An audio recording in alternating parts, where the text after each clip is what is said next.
Hello and welcome back to Web Design for Small Business. In this video, part 25, Meta Tags and Alerts, we'll be talking about how to add meta tags to your index.php and what they do exactly. We're also going to be adding the alert messages for both confirmations and errors. And finally, we'll do some site cleanup from all the stuff we've done in the past few videos. So first off, I want to go over what I did offline between the last video and this video. So I took each of our language pages that we'd created in our language folder. So this one is English, and basically you can see I created all the definitions. I broke them out into the different categories or pages. So looking at our index.php file, you can see a lot of things have been replaced with our PHP constants, menu, location, order, so all of our menu items, and within our login form, the username, password, the drop down for our keep alive. And note that also the placeholder text as well as the actual help block at the bottom, and the names on the buttons as well. And those are all broken down into different categories here. This is for the language selection, the actual language names. Please ignore the fact that the actual constant name for Ukrainian is misspelled, but it was long enough as it was. So yeah, broken down into each category. For my account and registered, because the field names are the same, I just use the same names for each of them to reduce the amount of translations I'd have to do in total. Location, and then I didn't do the error messages yet because, well, I did them all, but I haven't translated them because, as you can see, there are a lot. So those are all the error messages and confirmation messages, mostly from the forms that we submit. So if you submitted a form and there was an error, it would produce an error code, and that's all in here. So those I will do after, but I did them, and I did them in each of the languages. So you can see the Chinese. Note that with the definition files, or the definition functions, I should say, the first one is that constant, and then the second one is the translation. All right, so that is what I did offline. And now moving on, there are a few things I want to go over, but first let's talk about meta tags. So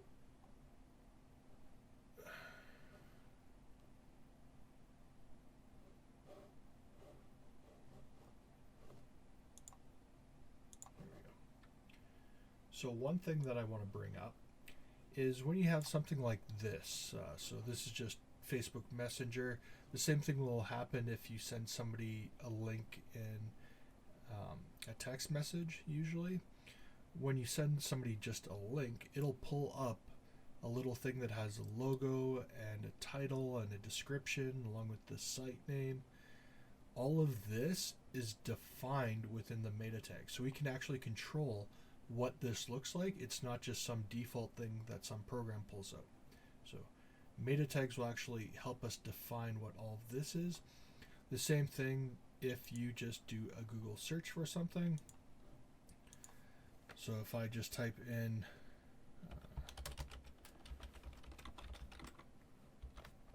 have all caps on, so this, where it has the title and the description, these are all defined within meta tags. So this is very important for getting your site out there. Being able to actually pull that information up, define what it is, really gives you control over that. So we're going to talk about that. Other things that we are going to try to do in this video, with all of our menu items, we have, if you see in the bottom left, it has the language code in it. The home button does not. So when we click on the home button, doesn't matter which language we're in. If you click on that home button, it brings you back to the main one and will default the language back to English. I also updated the image. It's a little cleaner than the last one I had. I'm probably going to get another one and replace that again because I'm not entirely happy with this. It's a little grainy still. And then with these flags up at the top, they do take up a lot of space, and I'm not entirely happy with that. So what I want to do is I want to get it where they will show all the flags when you hover over the block. Otherwise, it'll shrink down and just show you the one that's currently active. So when you hover over it, they'll all pop out, and then they'll pop back in when you remove the mouse from it, and have somewhat of an animation to kind of do that. So we'll work on that, fix that up. For our account creation process, I want to add what's known as a honeypot. It's basically like a fake form field that will help reduce the number of bots that sign up. Basically, one of the problems that people having websites have is fake accounts being created, especially if you have like a built-in message box. You'll get a lot of spam in them, you'll find, and it's basically just web bots that are out there to try and get any information they can from sites. So yeah, you'll get random bots trying to sign up to your website, and because they're not real people and they can just skew your data, we want to be able to reduce those as much as possible. So what we do is there's a couple little kind of hidden fields that we can create to reduce the amount of that we get. So we'll go over doing that. And I also want to talk about installing additional fonts. Something I talked about previously, but never got around to. So, all right, let's start with the meta tags. So going back to our index.php page and scrolling up to the top. So the meta tags go in the header, and the first one that I'm going to talk about, we should be pasting these basically at the very top, either above the title or just below it, but before all of our scripts and links. So I will keep our title there and put everything, put all these just below that. So the first one is the more or less the description one. So all meta tags are basically just a tag with the word meta at the front. They don't have an end tag. This one, basically the HTTP -equiv is equal to, it gives you a different couple of options there. We are using content type, so we're defining the content type, which then means we need the content attribute, which is set to text/HTML, and then we're also doing a char set UTF-8. So basically we're saying that the type of content in this web page is text HTML, so it knows what to expect from it. Same as basically declaring it here.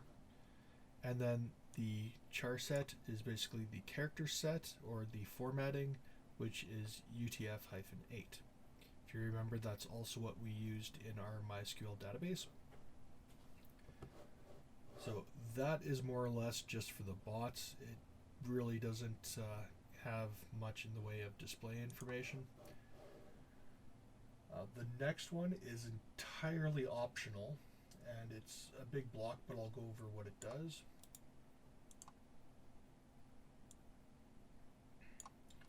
And it incorporates some PHP into it as well as HTML.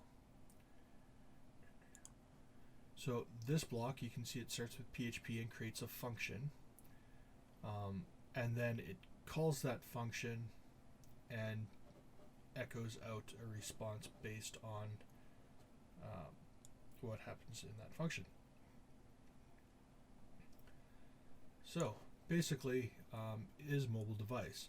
So return preg match. Basically what this line of code does is it checks to see if you're using one of the many common mobile browsers,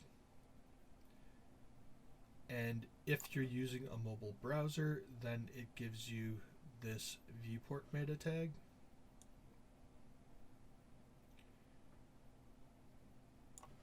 And you note it's got some notations there that it's for different types of Android mobile devices. And then underneath that, the default for everybody else, viewport content initial scale is equal to 1, width equals device width. Basically what these do is it just, depending on what type of device you have, it has to word it slightly differently, but what it does is it will set your initial scale to 0.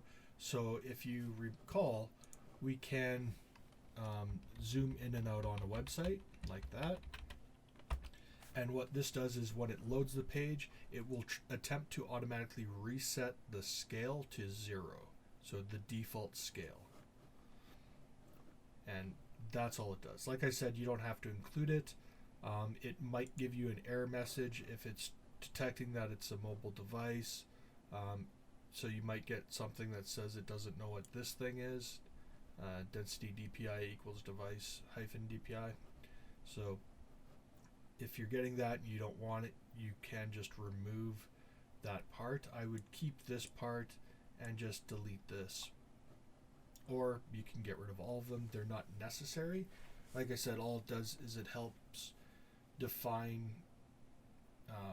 the scale of your site so that if people normally have it zoomed in or out, it's not screwing with how your site looks visually, because we want to be able to set the parameters and not leave it up to the user. All right. The next one is the description. So again, meta tag, the name attribute, which is basically the type of meta tag that it is description, and the content is whatever you want. This is the description that shows up in Google. So where you have the title, which would be this guy, your title tag, this description is that little piece of text underneath it that will show up in search engines. The next one is keywords, which is slightly deprecated. So the main thing with keywords, it's supposed to be a list of comma separated values, and those are supposed to be the search parameters. So basically what you're saying is you want to prioritize these search words. So if somebody searches for any of these, that will bring up your site. Now, most modern search engines don't actually rely on this, because so many people have just abused it, where they'll put every single word in the dictionary into the keywords tag to hopefully get more search results. So they start by just limiting, okay, the more search tags that you have, the less weight each one is given. So if one of your search tags does come up, if you have more search words total, you have less priority than the people who don't. So the fewer keywords you have, the higher priority that they are, and the more likely you'll get to the top. But really what brings you to the top or the bottom is the amount of people who, when they search for those tags, actually find your site and click on your site. So usage, right? And a lot of the current search engines like Google will actually just use their own algorithms where they scan your site and make their own keywords for it. So whether they use yours or not, it's really debatable. A lot of people think this is kind of outdated and you don't even need to use it, but it's always a good idea to have it there. Just keep it simple is my best advice. The next set I'm just going to put in all together as a block, but it basically repeats all of those but is slightly different. So I popped in these ones here. So meta and then a property tag, property attribute, and in that it's OG with a colon and then title, image, site name, and description. And these ones are the ones that are used for that little thing that shows an icon and the name and a link to your site. So that's what this does. So the title, the site name is basically just like a short form for the name. The image, obviously that is the image, and you'll want to use something square for that no matter what. So if you don't have a square logo, if you have the banner logo, then use the icon that you created for that, because it will crop it into a square if it's a banner, and you may not like the way that it's automatically cropped. So I highly recommend that you use a square image for that, and that it's not large, because if it's too large it might be cropped, just basically zoomed in. So you want to be careful with that. You can play around with it a bit and test it, because if you type it into a text message thing or like Facebook Messenger, for example, it will show it, so you can test it out. And then the description is like the description here, but for that. So because you're doing it usually on smaller screens, I recommend keeping these ones very short and simple, whereas these ones up here can be longer. So the title here and there. Alright, so those are the meta tags, and that's really what they do. Pretty simple. So I'm just going to save that. And now, going on, we will fix that home button.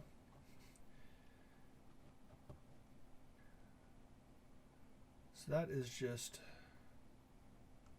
where are we here? This guy here.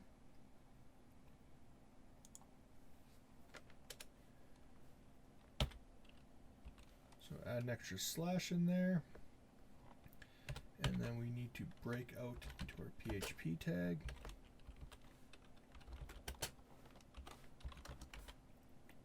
And echo lang.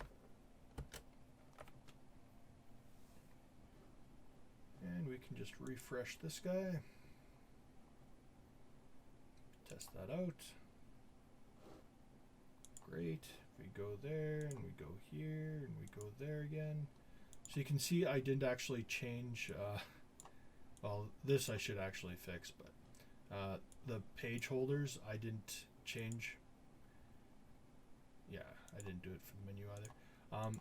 Because these are just page holders. I didn't bother translating the page holders because we're going to replace those right away anyway.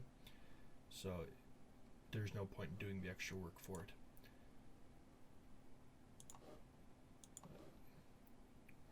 Yeah, so that works. I'm getting a whole bunch of pop-ups. People don't like my language changing. But yeah. See, those all work. Okay, so now what we want to do is we want to, I'll do the fonts first. So what we need to do is choose a font. So Google Fonts is a great place for it. Basically just go to fonts.google.com.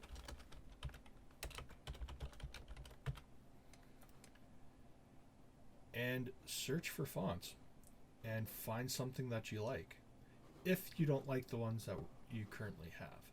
But basically you can use any of these fonts. You can use any custom font you want, really. It's just about how you add it to the site. So search around, find something you like. When you do, click on it. So I used the Noto Sans. I did this one is basically Noto Sans is Google's solution for Asian text. So the 2-digit code after it is the actual language. So this one is Japan. If I change that to TC for traditional Chinese, that's how I got the one that I'm on. And then that brings you to this page. So what you do is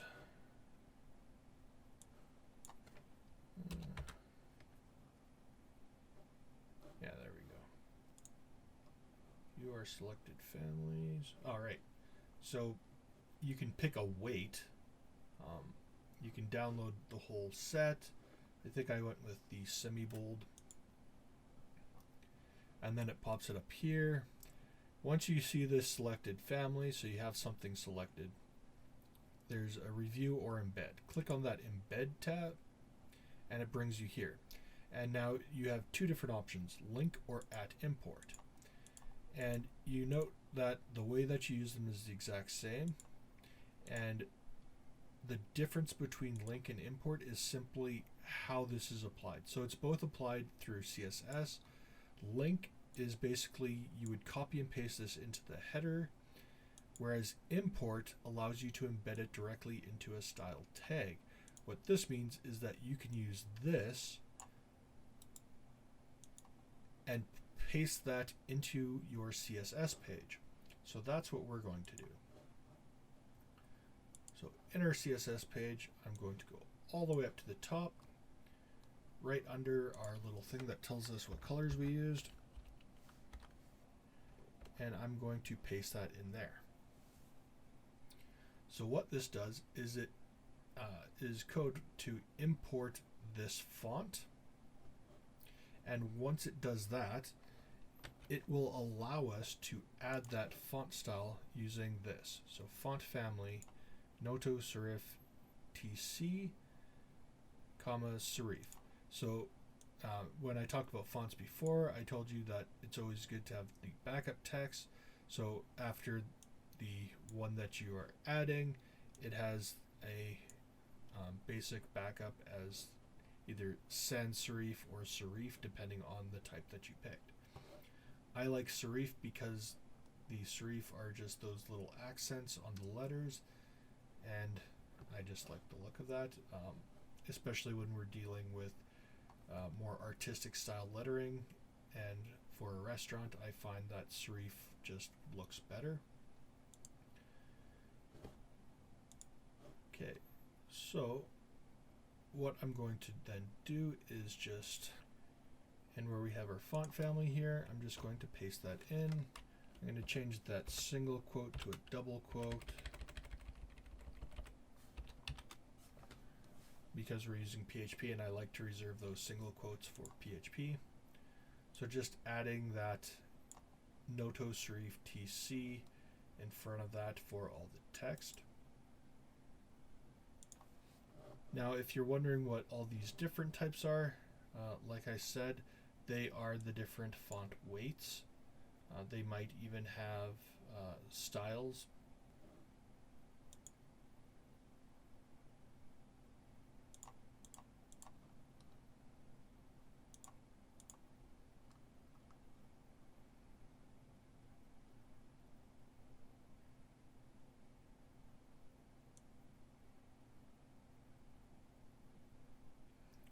So note this slider just allows you to change the text size so you can see it in different sizes.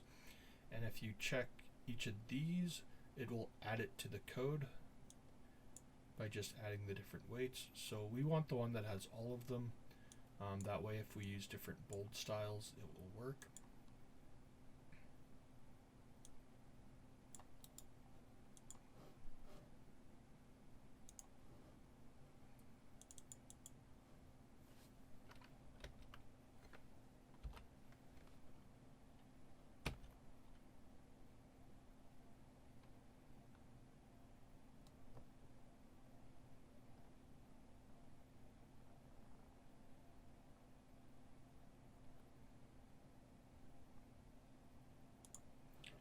then note for our header, we also have the font listed there.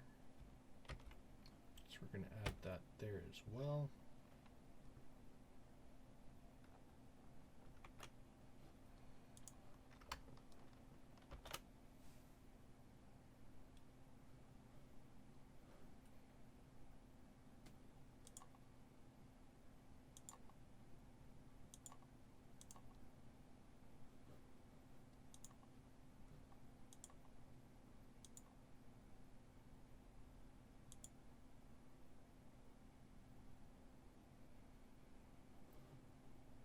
And you can see already that especially the Chinese language one looks significantly better with this font, and that's because this is what it was designed for, was for these Asian characters. So that looks significantly better than the previous font did. The English ones look good. However, the text sizes are larger using this font, so we may need to revisit the font size that we use and reduce the size of those fields. As you can see with the French one, it's even too big to fit there.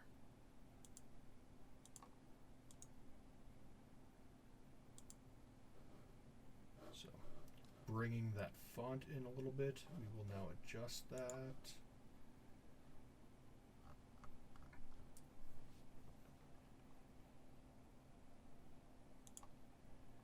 And a simple way to do that is just to go Control F and font size. And then we can go through the font sizes one by one.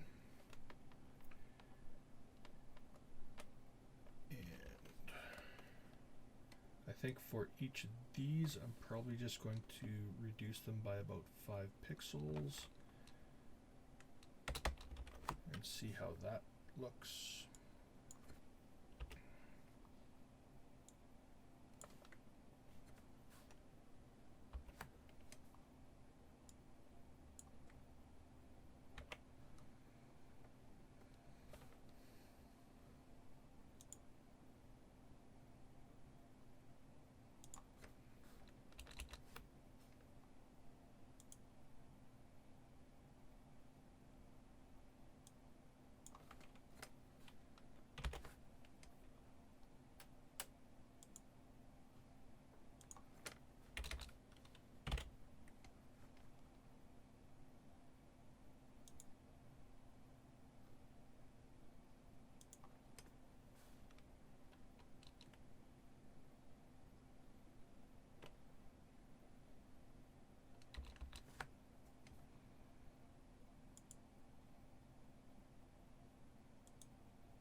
Okay.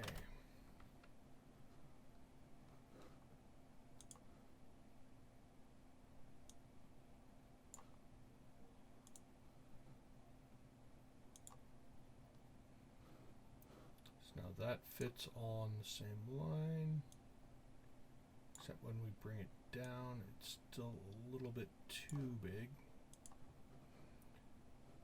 So that header,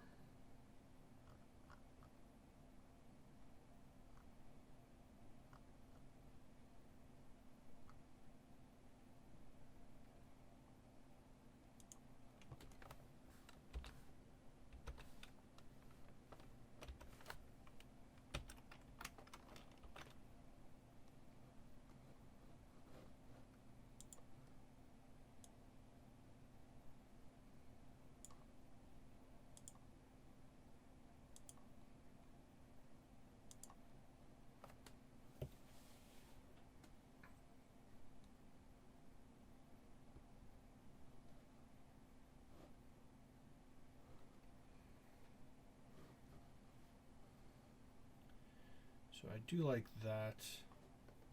I'm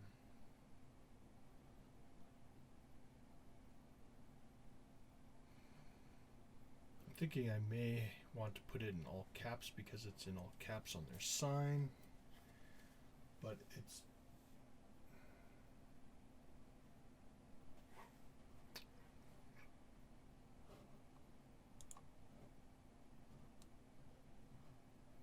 that is honestly fairly easy to do in our index.php page.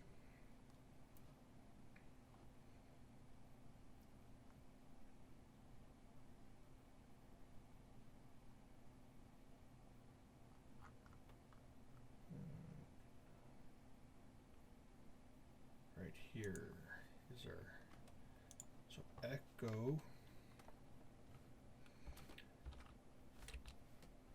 str to upper.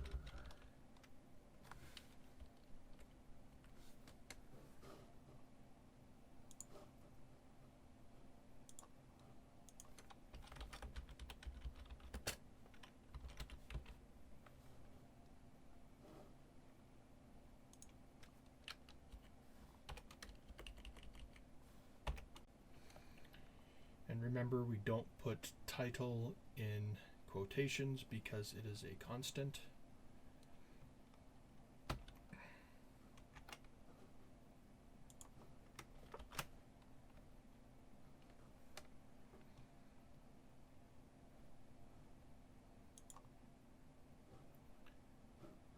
That forces our French one to be way too big again.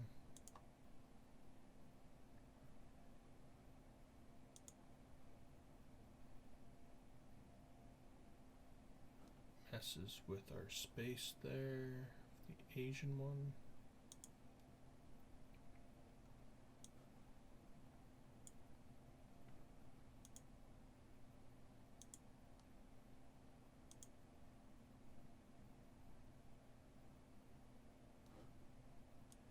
And it doesn't affect that one at all. So I'm just going to undo that one, leave it as is.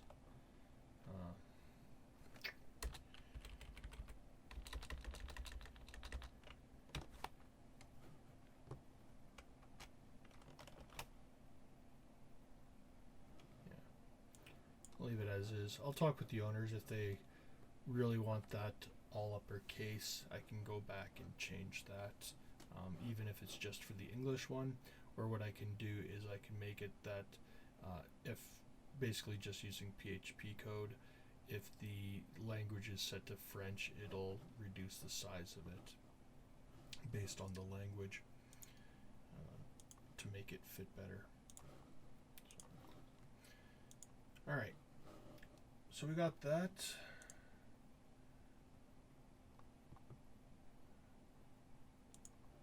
So now working on those buttons up here. So what we want to do is we want to create a little button up there, like an arrow that shows that it can expand out, and then when it's full, kind of a bar, and then have it change to a bar, and then when you unmouse out, it'll just drop back down. So going to our index.php, we got to find our div here. So try as I might get a little kind of triangle character thing up in there to indicate that it's going to move over. I was having a hell of a time trying to get it aligned properly, so I said screw it, it's just not worth it. So I'm going to skip the arrow and just have it fade the blocks in and out instead. So go to our core page, and in with all of our scripts, we're going to have to add some more. So we're going to need to base this off of the current language. So we need to switch our lang case.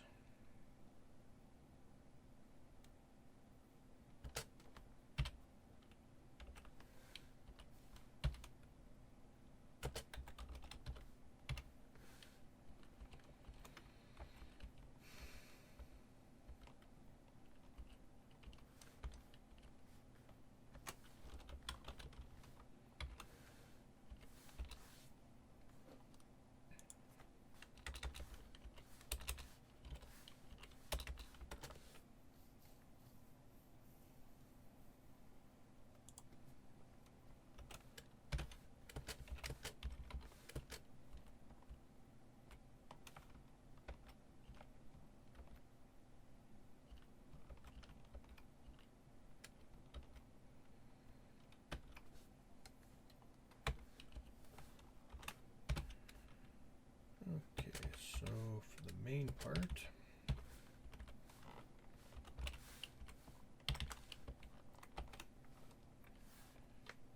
We want this to be on our flag hover. So flags.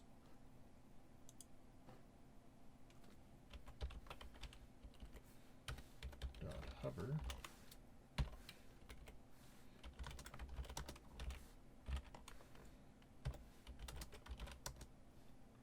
If you remember, the hover has two functions, when you hover over and when you hover out. So I'm going to cut that, paste it in the bottom here.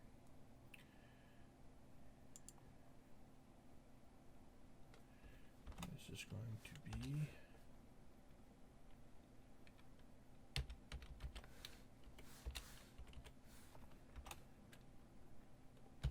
JS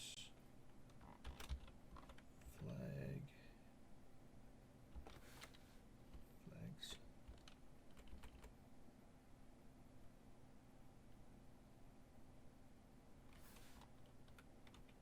One. And this is going to be JS flags 2. Okay, so flags hover function. So when it happens, we do this, or when we hover over, it does this, and then when we hover out or take the cursor off, then it does that. And the only other thing we need to do before this then is hide everything. So if we look up here, we have our ID flag and it hides our hover one. All we have to do here is delete that and it will hide both the hover and the non-hover, so all the flags are hidden now. And then in here, all we have to do is reveal this single one that we want.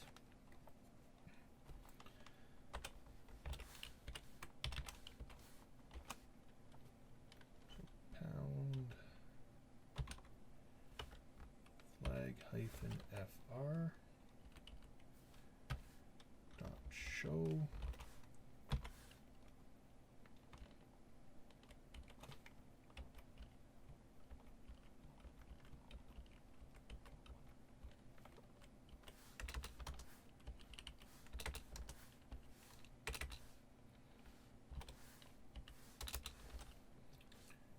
Okay, so now it shows the one that we want after hiding all of them. Then we need to set what our visible ones will be when they come in.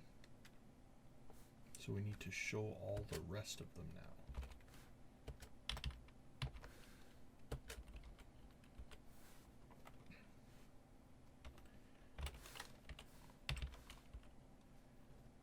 And we're going to fade them in one at a time from right to left. So flag -cn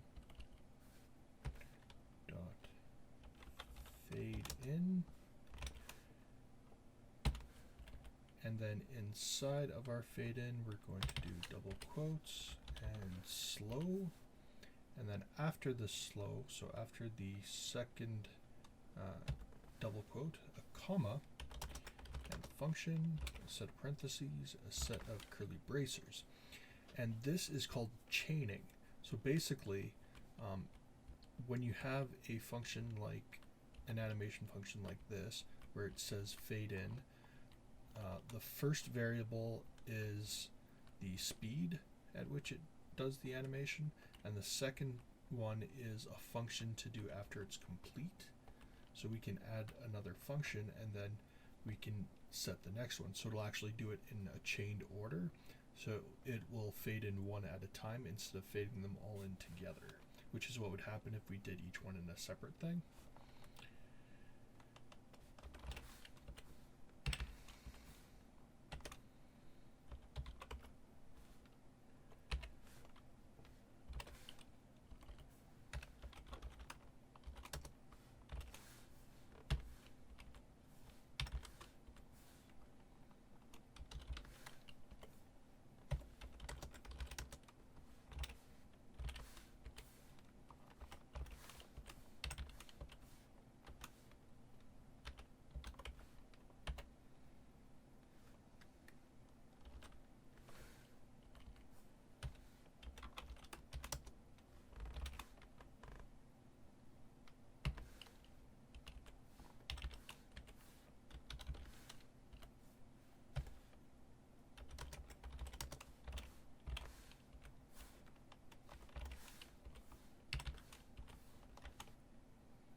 So this one is the last one, so we've done the German one, and now the French one's already shown, so then what we do is we pop the English one in front of that.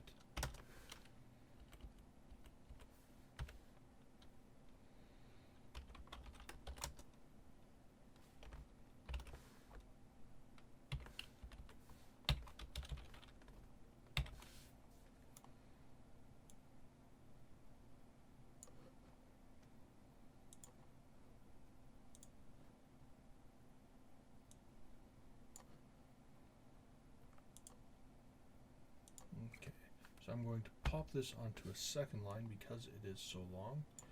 Pop the break down. And then what I'm going to do is I'm going to copy this one and paste it. And we're going to be going in the reverse order now. So I'm just going to change all these letters. So we start with English, we keep the French up. Because remember, this isn't them bringing it up and then clicking on one. If they click on one, it'll refresh the page with the new one. This is basically if they go to change it but then decide not to and they unclick, so we want them to fade back out.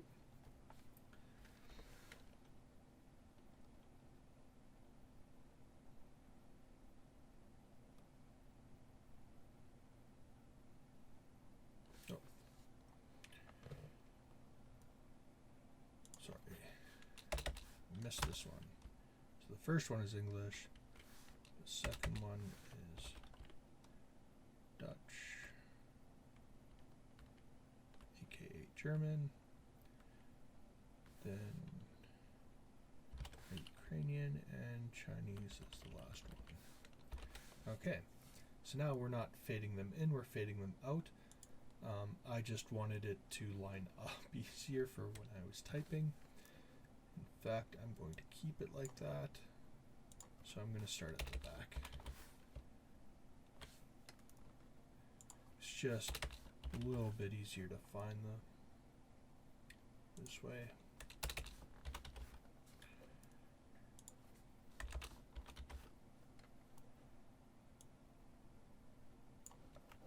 Okay.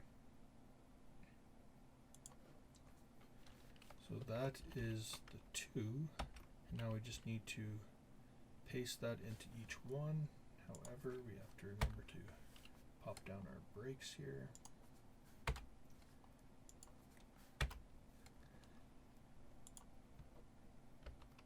Paste, paste, paste, and paste. Okay. So now in here we basically just replace the DE with our FR.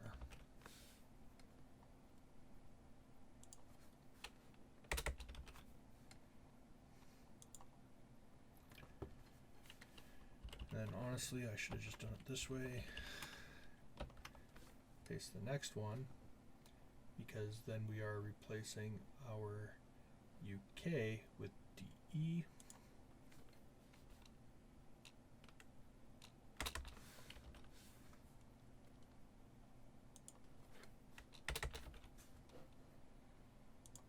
Copy this one, paste it here, and replacing CN with UK.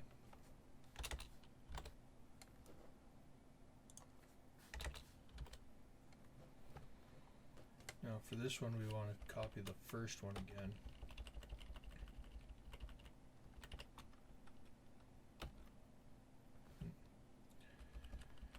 Copy the first one, paste that in, and we're replacing EN with FR.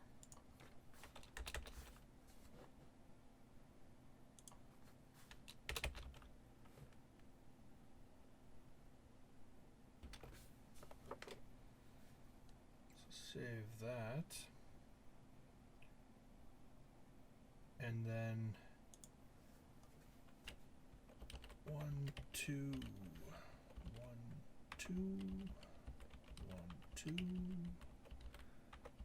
2, 2, 1, 2, and we can delete those dots because we want to make sure it's not adding to it but overwriting it, because we only want one of those at any given time.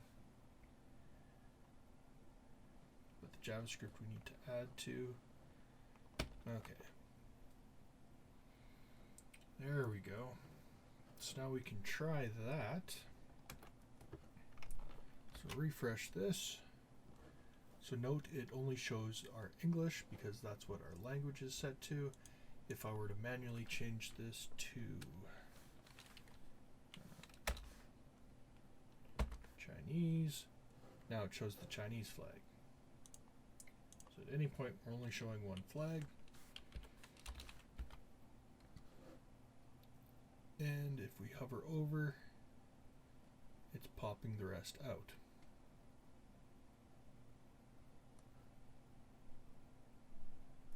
Now, if you find that that time is really slow and you don't like it, okay, so if you want to have these speed up a bit, what you can do is either just delete the slow comma part. So for example, like that,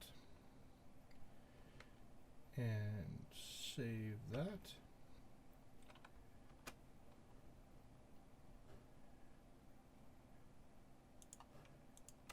Refresh that, and that was on the French one. Sorry, it's just taking a second because I refreshed it. So if I go to French, so that's the normal speed. Otherwise, you can change it to be fast, which instead of slow, you write fast. And if you want more finite control over it, instead of writing slow, fast, or leaving it blank, you can actually write a number, and that number would be in milliseconds.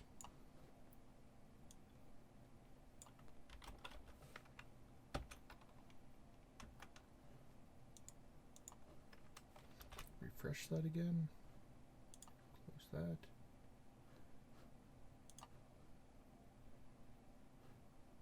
So that's the fast one.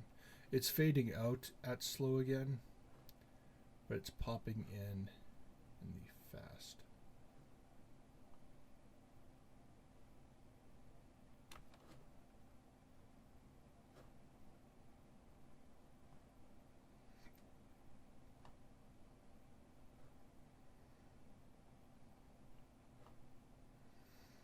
Actually, I kind of like that effect, having it fade in quickly, but then having it fade out slowly. So I think I'm actually going to keep that. So I will go through and just quickly do that.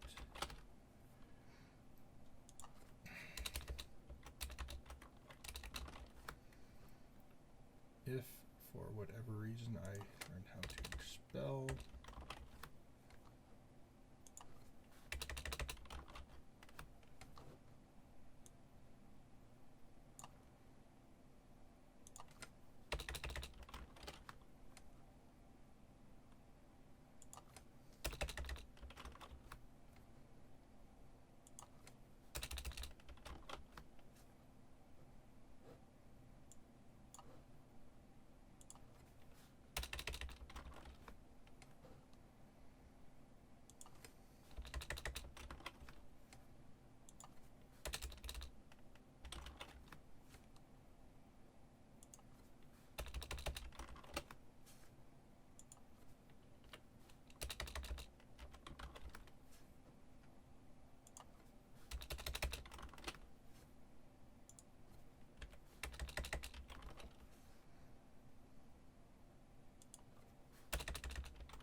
okay, so save that, and that is done. So the next thing on our list is adding a honeypot to the register. So basically what that means is when we, I'm just going to switch this back to English.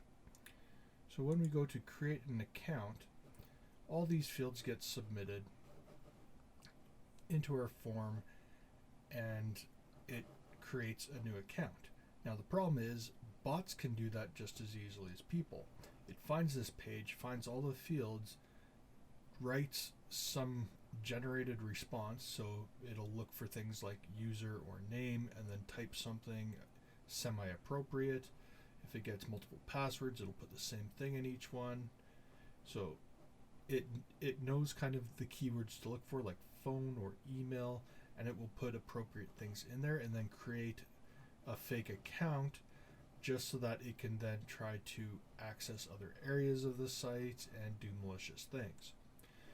So what we want to do is make it so that we basically just want humans actually filling out the form to be able to register it. We don't want robots doing it. So what we want to do is we want to make things that can try to fake out these robots. So one easy way of doing that, first of all, our language thing might help dissuade that, but by default, so anything that has a default, it can just use the default, like this being set to English by default, right? So that kind of bypasses that. So what we want to do is we want to create a field where we actually want it to remain blank, and if somebody puts anything into it, then it breaks it and doesn't submit the form.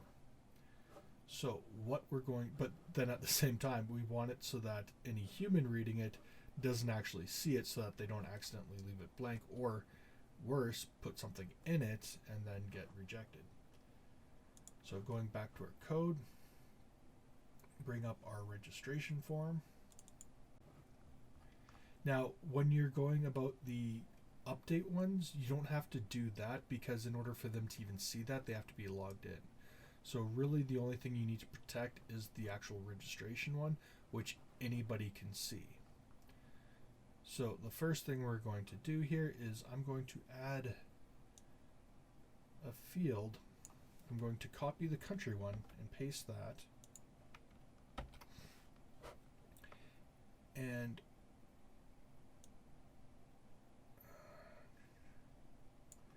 change that. I'm just going to change it to user, because it doesn't really matter what it is. The ID and name I'm going to change to age.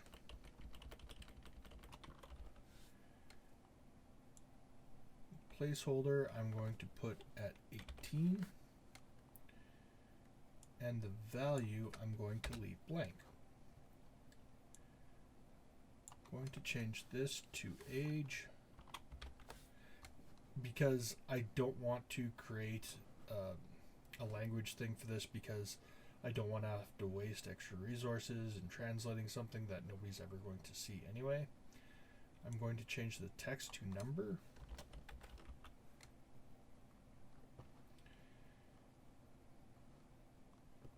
And that's all I'm going to do. So save that. Then in our code up here, I'm just going to add a script. I'm going to put it just under our validation ones, because technically it is a type of validation. And all this code is going to do is hide that specific field. So we called it age, but I don't want to hide just that. I want to hide the whole thing. So I'm doing the parent and .hide.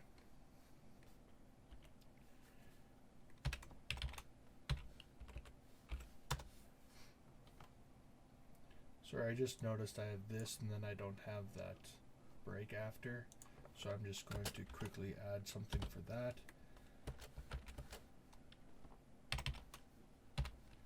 So just in double quotes, and just add that right after there so that we know that it's part of this. And all it's doing is, regardless of which one it is, it adds it. So so it'll break it out into a new line after. The reason why I like to do that, breaking all these out into new lines, which I realize I don't have for all of them, so I'm actually going to do that. Is when you, if you have an error, it will actually, if it's a JavaScript error that you have, it will tell you which line it is on the code. If you have multiples of these all on the same line, you're going to have to hunt through all of them to figure out which one's broken. Whereas if each thing is on its own line, then it will literally show you which specific one is broken, and it just makes it that much easier to find when you're bug hunting. Okay, so saving that. So now we need to go to our reg page that processes all that, and we need to pull up that variable, and we want to pull that one up first, so before we pull up any of the other ones. So we don't need to call it age, we're going to call it HP for honeypot. Actually no, we will call it age. Filter input post age filter validate int. So it has to be a number because it's set to a number, and then basically all we want to do is right after this we're going to create another line. If in parentheses age, so if age exists,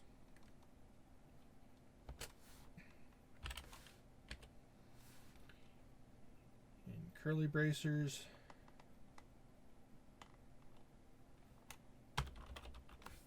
and basically all we're doing is copying in what our validate has instead of retyping it. So there we go.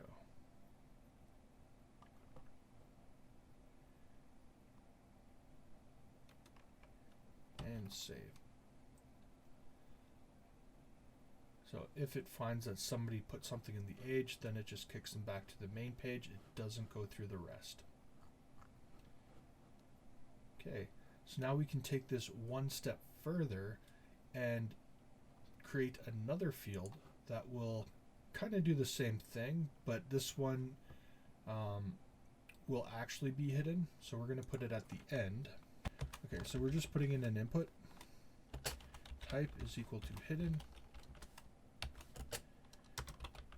Doesn't need an ID. The name is going to be HP. And the value is going to be a PHP value. So yeah, this is in PHP, so we're just breaking out of our PHP. And in there, we are going to write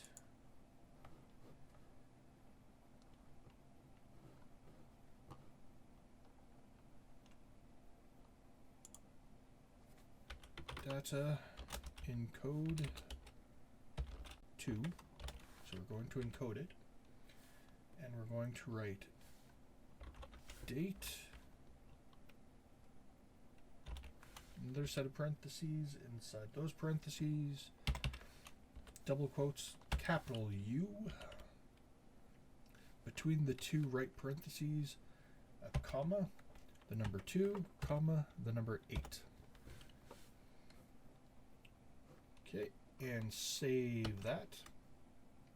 So what this does is it creates a hidden input with an encrypted value. This encrypted value is date U, which is a Unix timestamp of the date in seconds since the epoch. So it basically gives us a long integer that is derived from the date and always counts up.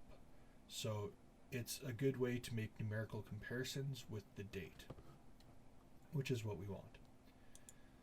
So then we need to call that. And we're going to do that right after our age because, again, this is something where if it fails or whatever, we're going to stop the process and kick people out and not let them continue. So first we need to bring it, so HP is equal to filter input, parentheses, input post, HP,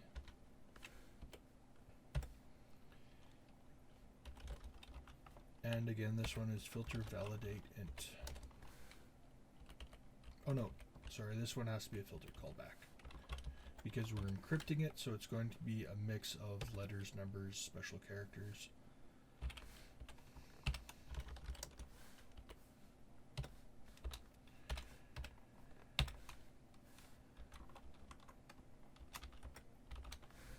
So filter underscore callback, comma, in square brackets, and double quotes options, after the double quote equals and greater than, to make the little arrow, then another set of double quotes, and in that is data secure with a capital S, which is our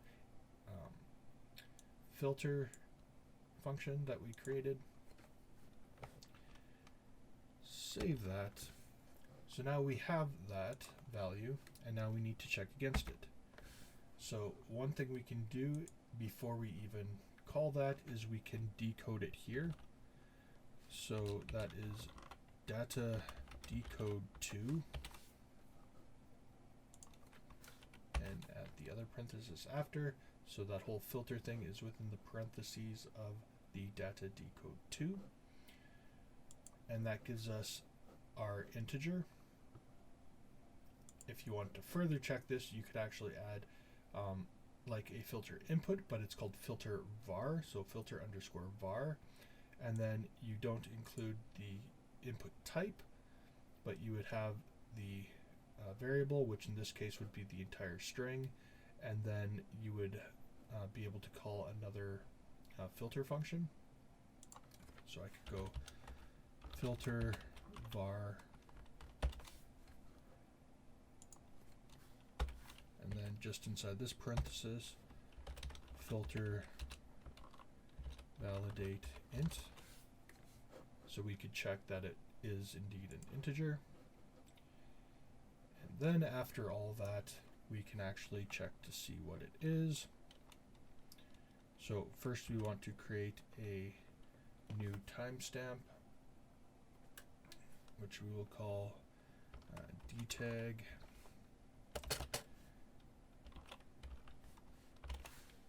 which is set to date. I missed a part on our register page. So here where we have this, we need another set of brackets there because the data encode doesn't have these other variables. I missed a part there. We were doing a substring. So substring of this value between 2 and 8, essentially. So we're starting at 2, which is technically the 3rd character, and ending at the 8th character, and then encoding that. So sorry about that. And back here.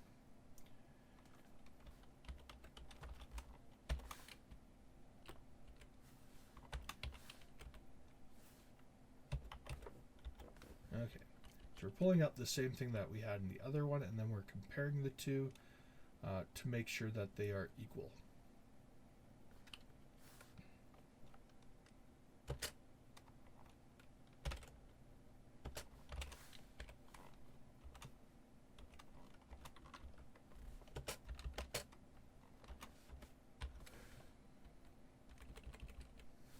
Sorry. So if they are not equal, then we're going to kick them out again.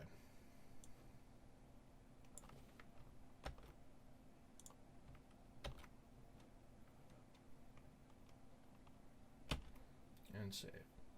And then we go through and do the rest. So that's just two different methods of trying to prevent bots from accessing our form and creating fake accounts, which saves us some headaches. Although we do now want to go and test that to make sure that it's working and it doesn't break. The reason why I went with this 2,8 is if you go with just the straight Unix timestamp, that's an easy way to be able to undo the encryption if they know that's how we're setting it. So you want to make it slightly different. So I'm cutting off the first 2 digits, which basically represent the year, more or less, which we don't really need. And then I'm cutting off the last 2 characters, which are essentially the seconds. No, sorry, we're going to change this slightly. So this one that we just created, we're going to add 10 minutes to it, or add 10 to it.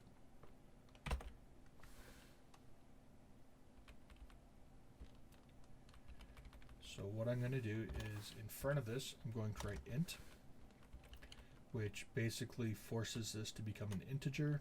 If it wasn't already, then we're adding 10 to it. And then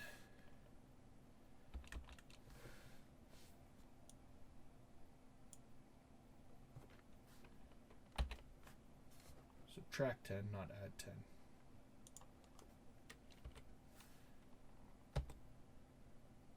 And then if dtag is less than HP. So basically, because these 2 numbers should be the exact same and we're subtracting 10, essentially that should be like 10 to 20 minutes. So if it takes them longer than that, then it will fail, because this HP is created not when they submit the form, but when they actually open the page. So when they load that registration page, that's when that timer starts. So you need to give them the amount of time it would take to fill out the form. So we need to give them at least 1 or 2 minutes. So we're giving them a full 10. Otherwise, basically, we assume that it's a bot or something, that somebody's copied down that number manually and is trying to then use it to enter into the form through some alternate means. So, yeah, that should work. Okay, so now we're going to test the form.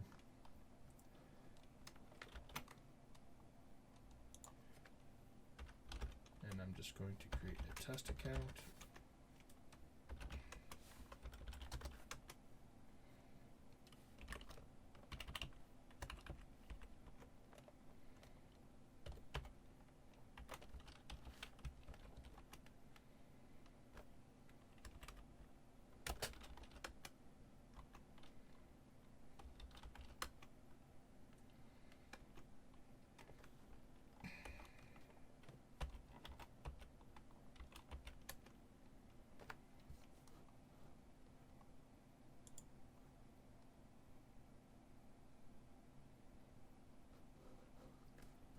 And it returned us to this page, and we're not logged in, so I'm honestly not sure if it created that.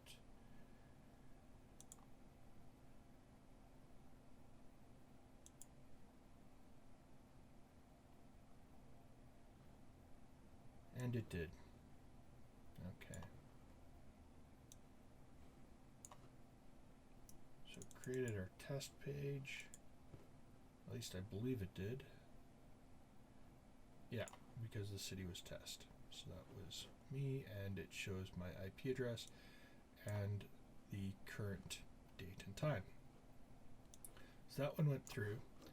It did kick us back out to the main page, which is, I'm not sure if we had it doing that. Alright, so then the last thing that we need to do is set up our error messages.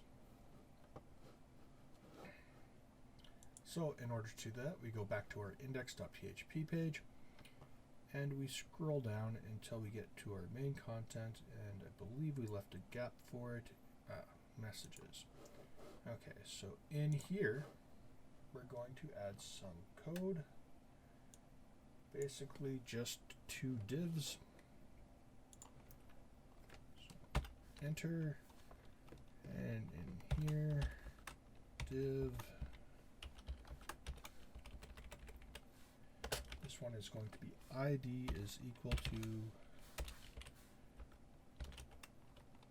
conf message, and give it a class. It's equal to alert, and alert hyphen success. Inside that div, we are going to give it a span,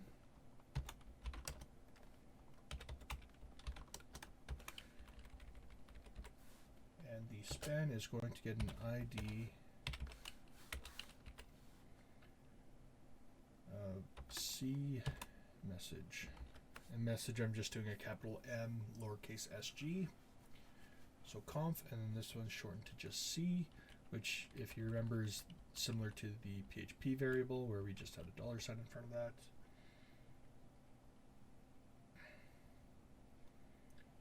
And then after that, a span again.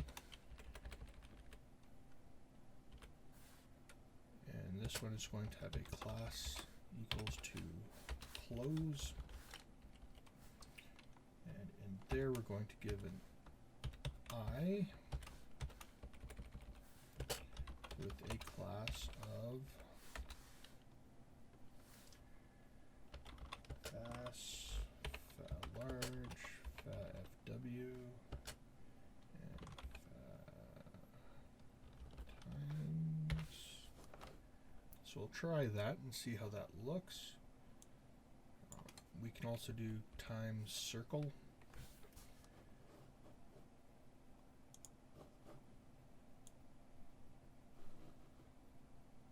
So you can see there's times circle, the far instead of fast at the beginning, the regular instead of solid gives us that one. I kind of like that one, but we'll try this one first, and if I don't like that, we'll switch to that one. Okay. Now what we're going to do is, and I messed up one thing here, cutting out this span close and putting it in front of here. So we don't want this close inside this span, we want the 2 spans beside each other. Okay, so then I'm just going to copy that entire line and paste it and change the conf to error and the C to an E, and save the, and the success to error. Sorry, danger. Alert danger. Okay. So saving those. Now we need to go to our core page again, and we'll need to create some JavaScript for this.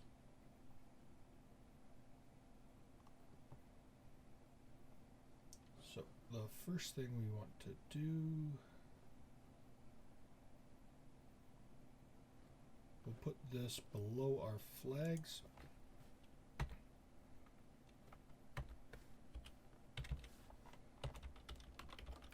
Message handling.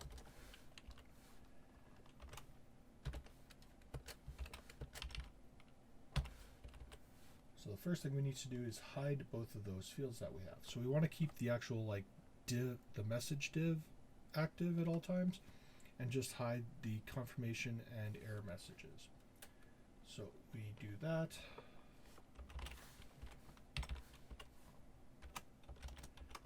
Conf msg hide space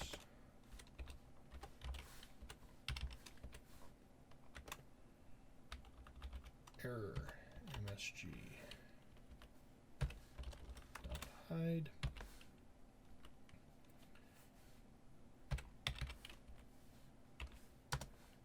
Break that out to a new line. This one I didn't break out into a new line, so I'm going to do that as well, because it's good practice to do that everywhere. I didn't do that with these ones, so I am going to actually, I could add it after this. I'm just going to add it to the front of this one. So a dot in front.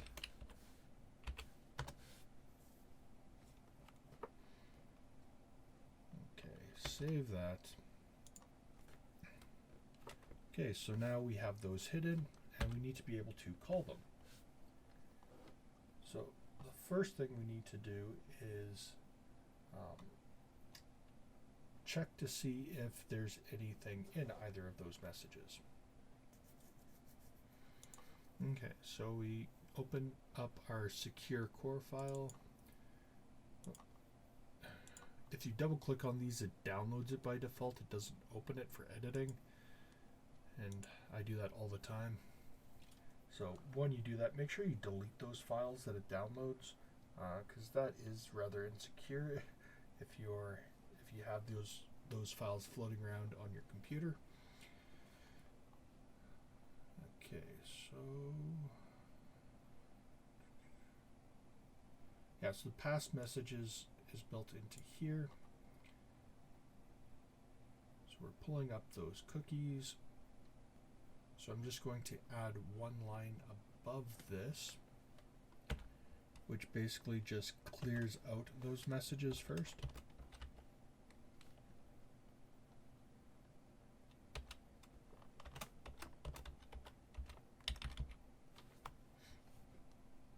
So we clear them out, and then we create new ones by pulling in any of the cookie data. Save that and close that.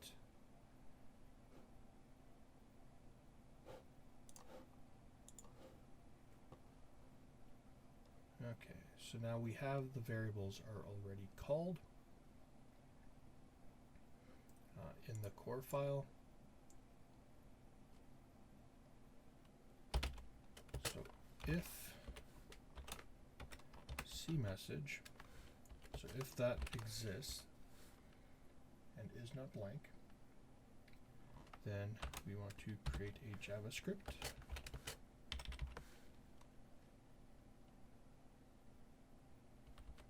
And in our JavaScript,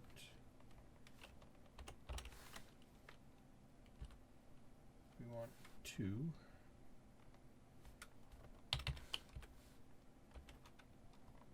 write to our C message. So remember, this is the span within the main block. So .html parentheses semicolon. So in these parentheses, we're going to double quote, and within the double quotes, single quotes, within the single quotes, 2 dots. And in here, we're going to write our variable C message. So this takes whatever our confirmation message is and puts it in the HTML of our C message span. Then we want to show that div. So first we write the message to it, and then we let it be displayed.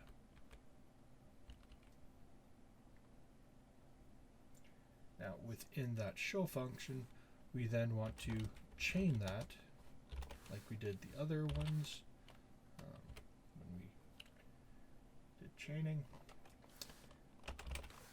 And in here, we're going to do a conf message. So conf capital MSG. So that's that parent div. And dot fade in.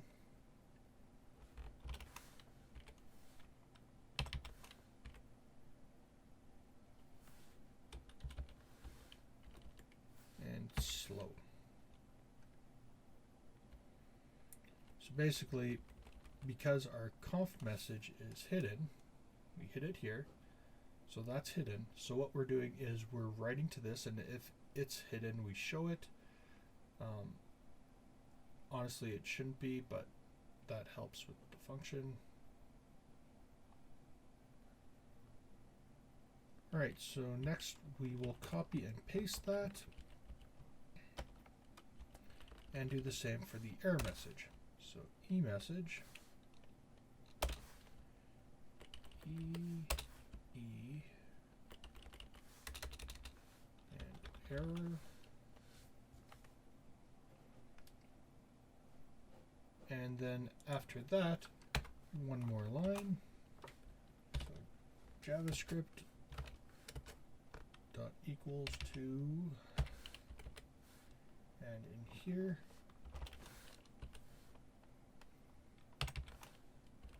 we want dot close, which is our close button for each of those. Click.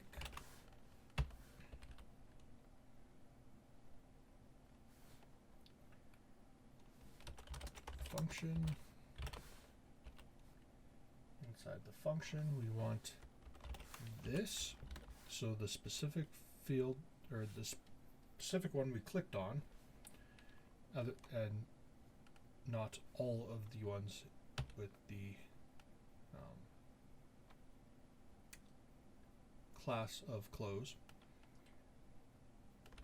Parent, because we don't want the close field, we want the parent one, which the close would be, the parent would be this guy, because it's on the same line as these guys. Okay, so the parent dot fade out, and we're going to do that one slow as well, and save that. So now we're going to test that. Refresh. So I'm just going to go login and attempt to log in.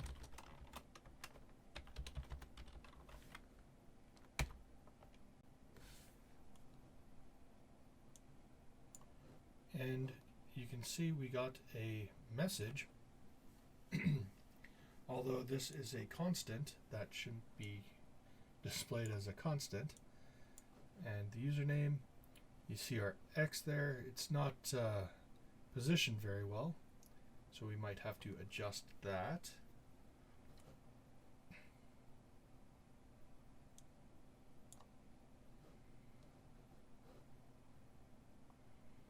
But it does work. So we did get the confirmation message, and we click the X and it gets rid of it. Now I log out. You've successfully logged out.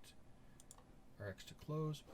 So I need to tweak the CSS a little bit for that X. Login page.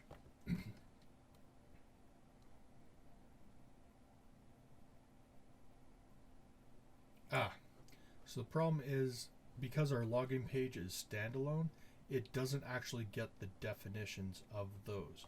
So what we need to do is we choose a language here, but we're not actually calling that definitions page, which we need. So what we will do is call that registration page, which is essentially just this. So copying this line from our core page into the login page. After we get the lang variable,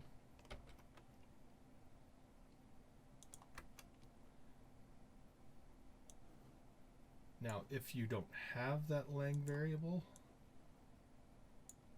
you should have it. Hopefully that was covered in the last video, but now I don't remember. So if you don't have that lang, I'll just quickly go over that now. In our index.php page,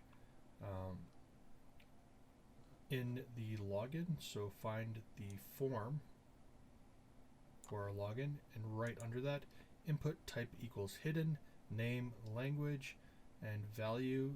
We do a PHP echo for lang, and then in the login page we pull that lang variable, and then we have it so that we can then require it and get our definitions in.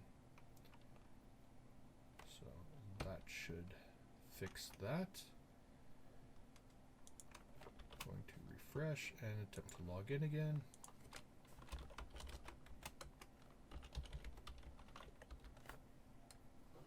You are logged in as Amazing Bee. Perfect. So now we just need to fix those. And that, go into our CSS. And I'm just going to search for .close in case I already have it, which I do here.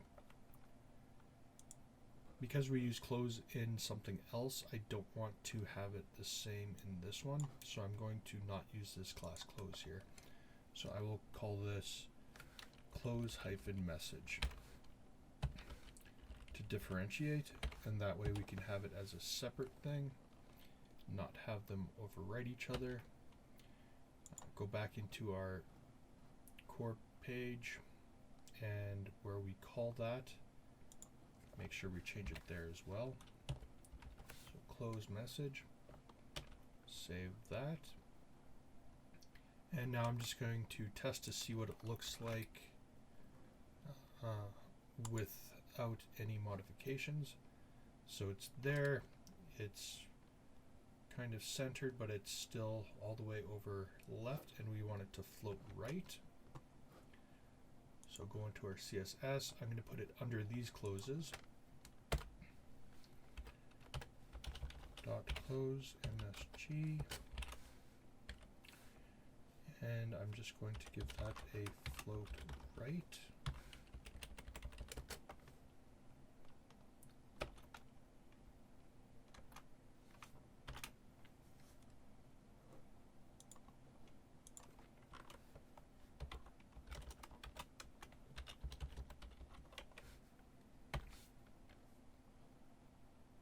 Okay, and now it's just over there. Now it doesn't actually have the hover effects whatsoever, so it's hard to tell that it's actually a button that does something. So we're going to do that.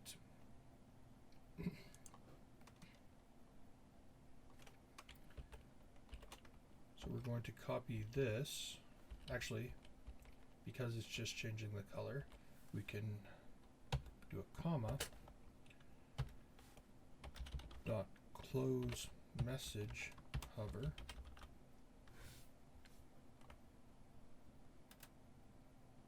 so that they share that.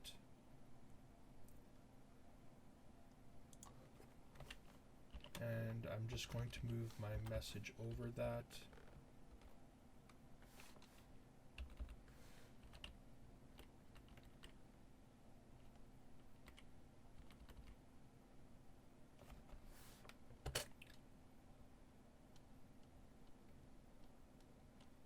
And I'm going to give this a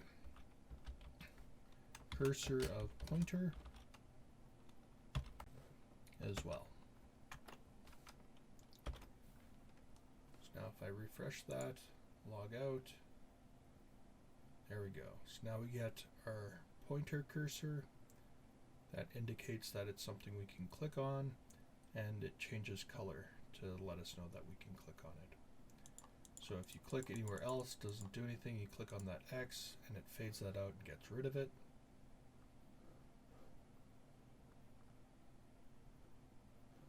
Which is what we want. So there we go. Okay, so one last thing before I let you guys go. Just revisiting that error message we got when we created the test account. So I've set up a new one, I hit register.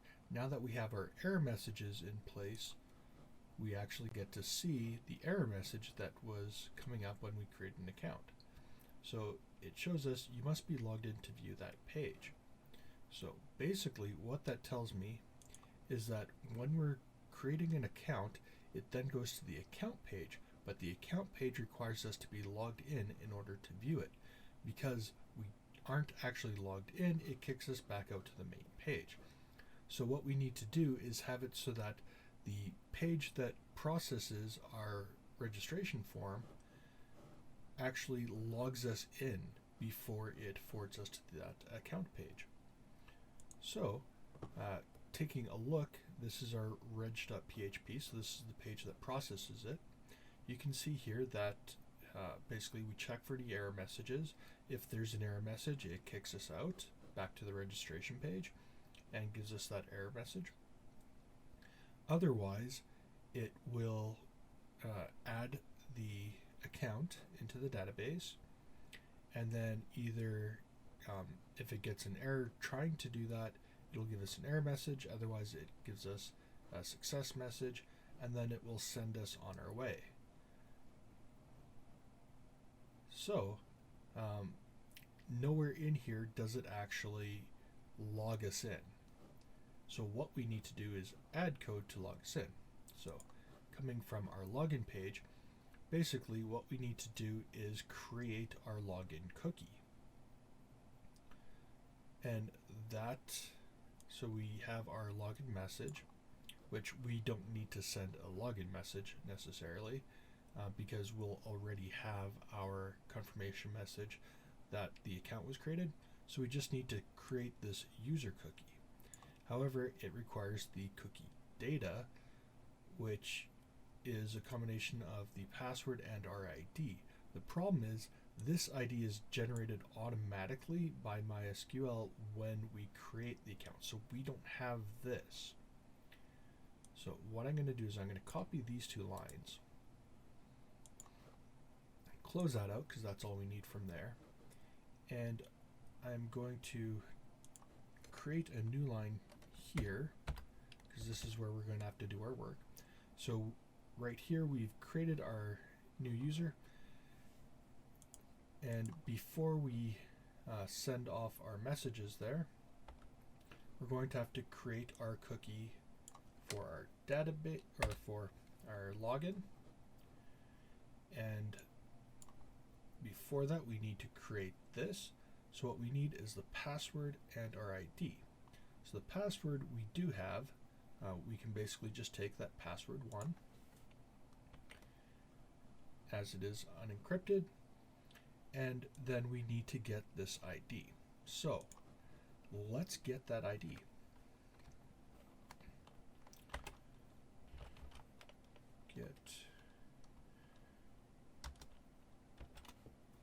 Get NC or new client, customer, whatever you want to call it.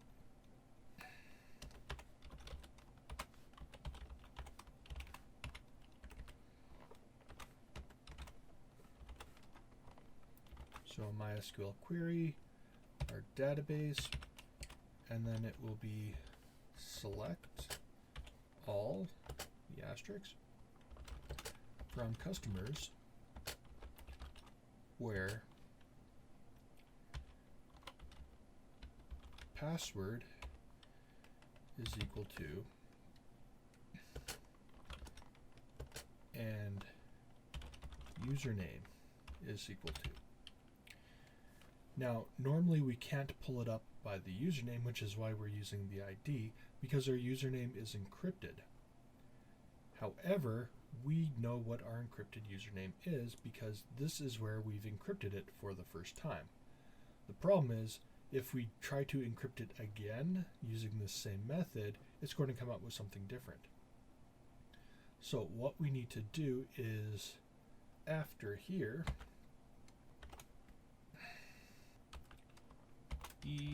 user, so encrypted user, is equal to, cut that out, paste that there, like that. Then we can use this user in place of that, and we can use that same user here. So double quotes, dots, user. And then our password, we already know that, is going to be the data encode password 1. Now this will be the same each time, so we don't need to worry about that, because that one will not change.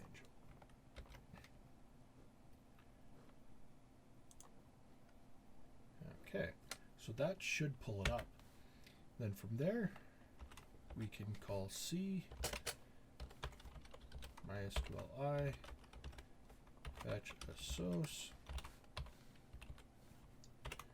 get NC, and then we'll have our CID there.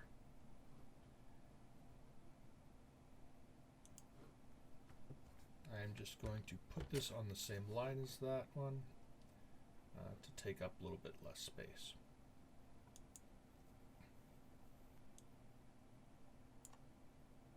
The last thing here is the set cookie. The time, because we used that KA variable, there is no KA variable set here, so we need to replace that with just a static time. So I'm going to go with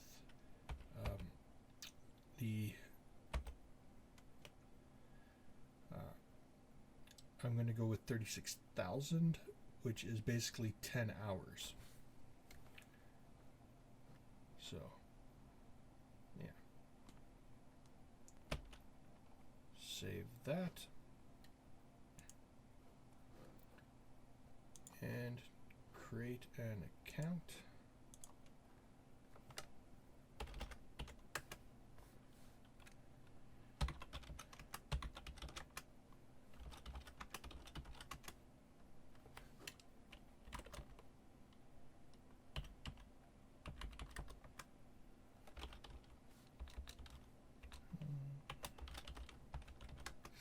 Make sure that everything meets its requirements.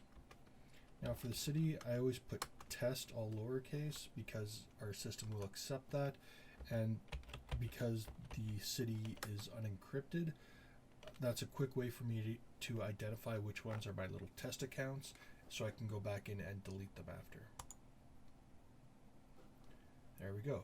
So your account was created successfully, and it brought us to my account page. So that is perfect. Alright guys, I will see you in the next video.